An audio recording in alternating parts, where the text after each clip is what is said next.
राधे कृष्णा। मेरा नाम है डॉक्टर प्रतीक चौहान।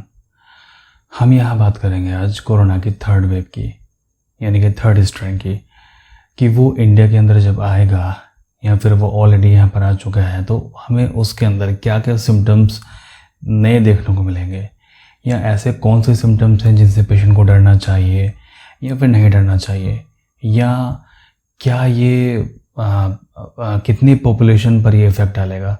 अभी तुम देख ही रहे हैं कि अभी सेकंड वेव ने, कोरोना की सेकंड वेव ने इतनी भयंकर तबाही मचाई हुई है इंडिया के अंदर, और अभी उससे नहीं उभर पाए हैं कि अब तीसरी वेव यहाँ पर आने के लिए तैयार है, तीसरा स्ट्रेन यहाँ पर आने के लिए तैयार है, या फिर वो ऑलरेडी यहाँ पर आ चुका है।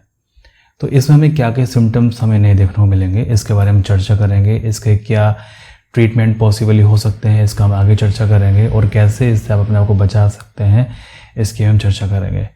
तो जैसे कि आप सभी लोग जानते हैं कि कोरोना में आजकल लोगों की स्मेल गायब हो रही है, टेस्ट गायब हो रहा है, ठीक है, नज़ला, खांसी, जुकाम, सर दर्द ये हो रहा है, फीवर आ रहा है, जाड़ा लग रहा है, और खांसी हो रही है, और सांस में परेशानी हो रही है। यहाँ पर हम डेथ की बात नहीं करेंगे कि डेथ का कारण क्या है, वो हम किसी और वीडियो में करेंगे। जैसे एक शॉर्ट में मैं आपको बता देता हूँ कि निमोनिया, लंग्स का फाइब्रोसिस, ठीक है, फेफड़ों का फाइब्रोसिस, और पल्मोनरी आर्टरी में थ्रोम्बोसिस, यानी कि खून के थक्के जम जाना, ये मेन रीज़न है डेथ का, जिसकी वजह से पेशेंट का दम घुट जाता है और उसकी डेथ हो जाती है। समटाइम दवाई को गलत अब्यूज़, क्योंकि हमारे इंडिया के अंदर लगभग सभी के व्हाट्सएप पर प्रेस्क्रिप्शन पहुंच चुका था और सभी लोगों ने दवाई लेके रख ली है। अगर किसी को हल्का सा जुकाम भी होता है तो वो डरा हुआ इतना है कि वो दवाइयाँ लेना स्टार्ट कर देता है, जिससे कि भयंकर परिणाम सामने आ जाता है। तो ऐसा बिल्कुल नहीं करना है। हम सभी के परिवार में कोई ना कोई एक डॉक्टर सभी का जानने वाला होता है, जिसको हम कहते हैं कि हमारे फैमिली डॉक्टर हैं, इनसे हमारी दवाई लग जाती है। तो उनके आप लगातार संपर्क में रहें और उनसे प्रॉपरली गाइडेंस लेते रहें, और फिर भी प्रॉपरली गाइडेंस नहीं मिलती है तो हमारे चैनल को प्रॉपरली आप लगातार देखते रहिएगा। इसमें हम आपको लगातार समय से पहले ही आपको अपडेट करते रहा करेंगे कि अब आगे फ्यूचर में क्या होने वाला है, बाकी स्टडीज़ को रिसर्च करके, उनको रीड करके। ओके, तो इसके लिए ज़रूरी होगा कि आप चैनल को सब्सक्राइब करें और बेल आइकन पर क्लिक कर लें, यानी कि जो घंटी आपको दिख रही है इस पर आप क्लिक कर लें, ताकि आपको सभी नोटिफिकेशन, सभी अपडेट मिल जाए। अब हम यहाँ बात कर रहे हैं कोरोना की थर्ड स्ट्रेन की, यानी कि तीसरी जो वेव आएगी या फिर ऑलरेडी आ चुकी है, उसके नए क्या क्या सिम्टम्स होंगे। पुराने सिम्टम्स आप सभी जानते हैं, नए सिम्टम्स हमारे नर्वस सिस्टम के सिम्टम्स ज़्यादा होंगे, जैसे हियरिंग लॉस होना, यानी कि कानों से आवाज़ ना आना। पहले तो टेस्ट गायब हो रहा था, नोज से स्मेल गायब हो रही थी, अभी कानों में से आवाज़ जानी बंद हो जाएगी, यानी कि पेशेंट को लगेगा जैसे उसको आवाज़ नहीं आ रही है, या फिर कानों में एक तरह की सीटीसी, एक तरह की झाँ झाँ आनी स्टार्ट हो जाएगी। पेशेंट को शिकायत होगी कि मेरे कानों में एक सीटीसी बज रही है, कानों में झाँ झाँ हो रही है। पुराने केस नहीं, जो पुराने हैं 1 या 2 साल पुराने, उनकी बात मैं नहीं कर रहा हूँ, जो रिसेंट अभी आएंगे फिलहाल में, अचानक से उनको जुकाम हुआ और उनके कान बंद हो गए, आवाज़ आनी उनको बंद हो गई, बहरापन उनको हो गया, तो ये नया सिम्टम कोरोना का आएगा थर्ड वेव में। हो सकता है कि ना आए, या हो सकता है कि आए। एंसेफेलाइटिस, यानी कि दिमागी सूजन, ये आ सकती है, जिसका कारण आपको लगेगा चक्कर आ रहा है, सर में दर्द हो रहा है, बेचैनी हो रही है, बुखार हो रहा है, तो ये सिम्टम आएगा, जो कि आजकल भी चल रहा है। तो परंतु ये ज़्यादा सीवियर कंडीशन में आएगा। सीवियरिटी के बाद हम करेंगे कितने पेशेंट इससे गंभीर हो सकते हैं, वो हम चर्चा करेंगे। पहले हम सिम्टम्स को ही समझ लेते हैं।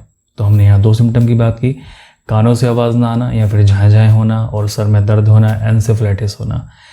नर्वस सिस्टम प्रॉब्लम आपके हो सकता है कि आपके हाथ पैर इस तरह से कँप सकते हैं, हल्की फुल्की पार्किंसन डिजीज़ का सामना आपको करना पड़ सकता है शॉर्ट टर्म के लिए। तो हल्के फुल्के हाथ पांव आपके इस तरह से हिल सकते हैं, कंपन आपके कर सकते हैं अभी रिसेंट में।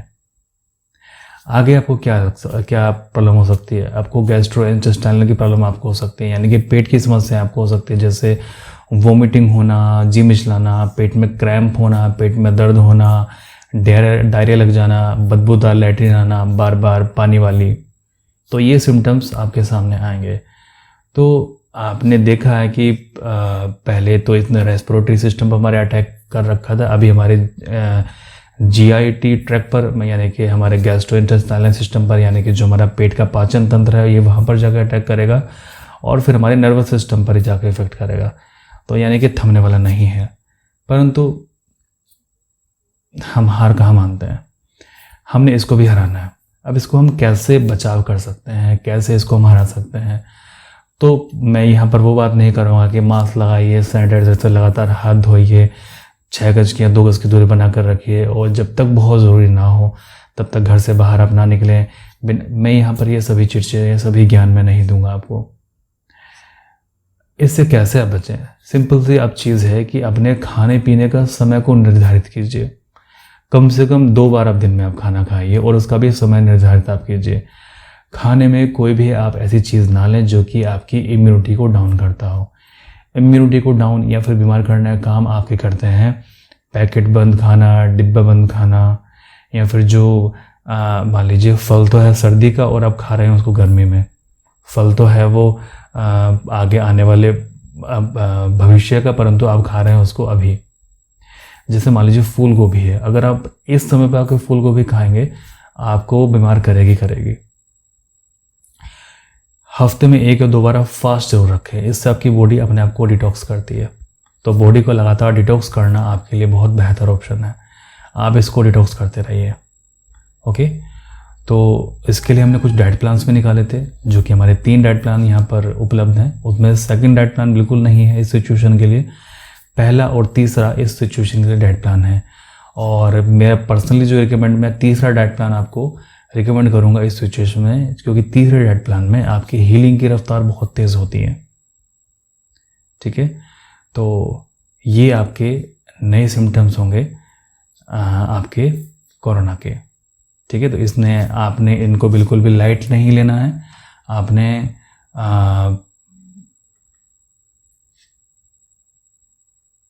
लापरवाही भी बिल्कुल नहीं करनी है। एक सिम्टम मैं यहाँ बताना भूल गया कि आंखों की लाली, पिंक आई हम जिसको बोलते हैं, कंजक्टिविटिस, यानी कि आंखों की सूजन, आंखों से लगातार पानी चलना, आंखों की सूजन, पेट में दर्द, डायरिया, दस्त, उल्टी आना, और आपका नर्वस सिस्टम प्रॉब्लम होना, और कानों की आवाज़ चली जाना, बहरा हो जाना। तो ये सभी सिम्टम्स आपको सामना करना होंगे। तो इसके लिए हम सॉल्यूशन जल्दी ही निकालेंगे।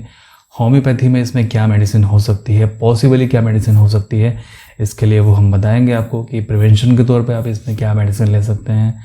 और अगर किसी को कोरोना यहाँ पर हुआ है और इस तरह के सिम्टम्स वो फेस कर रहा है, तो प्लीज़ पूरी डिटेल में अपने ये सिम्टम्स हमें लिखिए, ताकि हमें हेल्प मिले समझने में कि आगे इस कंडीशन में कौन सी होम्योपैथी मेडिसिन ऐसी है जो कि आप लोगों की हेल्प कर सकती है, क्योंकि होम्योपैथी मेडिसिन लक्षणों के आधार पर काम करती है। ठीक है, तो चलिए, मैं आशा करता हूँ कि आप सभी सुरक्षित रहिए, और मैं प्रार्थना करूँगा कि आप सभी खुश रहें, सुरक्षित रहें, कभी किसी को ऐसे दुखद घड़ी का सामना ना करना पड़े। इस परिस्थिति से हम कैसे निपट सकते हैं? सकारात्मक सोच से हम निपट सकते हैं। अपने मन के अंदर एक भाव पैदा कीजिए दया का, करुणा का। ठीक है, जो कि आजकल लोगों के मन में हो ही रहा है। दया का भाव पैदा हो रहा है, करुणा का भाव पैदा हो रहा है, अच्छी बात है, लेकिन ये कब तक चलेगा? दया एक अलग चीज़ होती है और करुणा एक अलग चीज़ होती है। हम ईश्वर को, भगवान को हमेशा करुणा निधान कहते हैं। हमने दयावान तो नहीं कहा कभी ईश्वर को, हमने कहा है कि करुणामयी, करुणा से भरा हुआ, करुणा निधान। क्यों दयावान क्यों नहीं कहते? क्योंकि दया हमेशा डिपेंड करती है आपकी परिस्थितियों पर। जैसे आपने कोई पेशेंट तड़पता हुआ देखा कोविड का, आपको उसको देखकर मन के अंदर दया आई, करुणा पैदा नहीं हुई। तो दया सिचुएशन के आधार पे होती है। करुणा तो एक फूल है खिला हुआ, चाहे बीमार आदमी हो या ना हो, लेकिन आपके मन के अंदर हमेशा करुणा रहती है। जैसे एक सुनसान जगह पर एक फूल खिला हुआ है और उसमें से हमेशा खुशबू निकलती रहती है। अब कभी भी फूल ये नहीं सोचता कि कोई राहगीर अगर उसके बगल से निकलेगा तो उसको खुशबू, तब वो अपने अंदर से खुशबू निकालेगा, ऐसा नहीं है। उसमें राहगीर निकले या ना निकले, उसकी खुशबू हमेशा बरकरार रहती है। ऐसे ही करुणा है। करुणा के अंदर हमेशा आदमी दूसरों की भलाई के बारे में ही सोचता है, भले ही चाहे सामने वाला तकलीफ में हो या ना हो, उसके मन से, उसके हृदय से हमेशा प्रेम ही निकलता रहता है। हमेशा दूसरों के लिए हमेशा दया ही निकलती रहती है, हमेशा प्रार्थनाएं ही निकलती रहती हैं उसके हृदय से, उसके मन से। उसका मन बहुत शांत होता है, उसकी आवाज़ बहुत शांत होती है।